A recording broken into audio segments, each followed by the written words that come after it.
नरेंद्र मोदी राज्य सरकारों की जरूरत और उनकी अहमियत को अच्छे से समझते हैं। वो जानते हैं कि विकास के लिए केंद्र के साथ उनका तालमेल कितना ज्यादा जरूरी है। साथियों, हमारी डबल इंजन की सरकार आपकी सेवा करने में जुटी है, आपका जीवन आसान बनाने में जुटी है। पीएम मोदी ने विधानसभा चुनावों के दौरान डबल इंजन सरकार का भी नारा दिया, जिसे विपक्ष भले राजनीति से प्रेरित बताता रहा, लेकिन नरेंद्र मोदी को चाहने वाले इसके पीछे की मंशा राष्ट्र हित में मानते हैं। दिल्ली की यदि बात करूं तो दिल्ली के लिए तो माननीय प्रधानमंत्री जी एक लाइफलाइन के जैसे बनकर के हमेशा काम आए हैं। चाहे वो आरोग्य मंदिर हो, चाहे आयुष्मान योजना हो, चाहे वय वंदन योजना हो, चाहे दिल्ली का रोड इंफ्रास्ट्रक्चर डेवलप करना हो, और चाहे यहाँ पे शिक्षा की सुविधाएं देना हो। दिल्ली के साथ हमेशा खड़े होकर के दिल्ली को एक नया विज़न देना, माँ यमुना की सफाई से लेकर के दिल्ली के हर प्रोजेक्ट में उनका विज़न, उनका आशीर्वाद हमेशा हमें मिला है।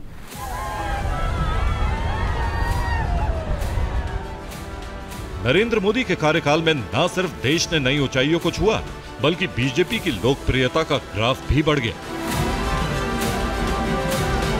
जिसका नतीजा अलग अलग विधानसभा चुनावों में देखने को मिला। कई राज्यों में बीजेपी का सूखा खत्म हुआ और पार्टी सत्ता में आई। मैं पुष्कर सिंह धामी ईश्वर की शपथ लेता हूं।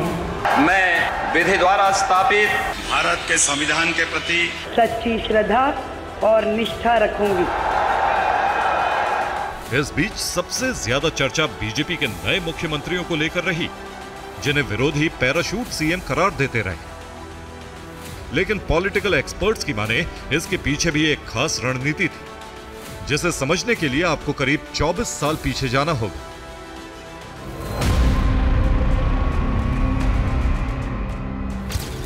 नरेंद्र मोदी को गुजरात की बागडोर ऐसे वक्त में दी गई थी जब गुजरात शायद इतिहास की सबसे बड़ी त्रासदी से उभरने की कोशिश कर रहा था। कच्छ के भूकंप से मची तबाही ने पूरे देश को हिलाकर रख दिया था। अक्टूबर 2001 में अटल बिहारी वाजपेयी ने नरेंद्र मोदी को गुजरात की सत्ता की बागडोर सौंपी। नरेंद्र दामोदर दास मोदी। यह फैसला सभी के लिए बेहद हैरान करने वाला था, क्योंकि इससे पहले उन्होंने सिर्फ संगठन की जिम्मेदारी संभाली थी। उन्हें सत्ता संभालने का कोई अनुभव नहीं था। लेकिन इसके बाद भी नरेंद्र मोदी ने कुशलता से दायित्व को न सिर्फ निभाया, बल्कि गुजरात को विकास के एक ऐसे मॉडल के तौर पर पेश किया जो सभी के लिए एक नजीर बन गया।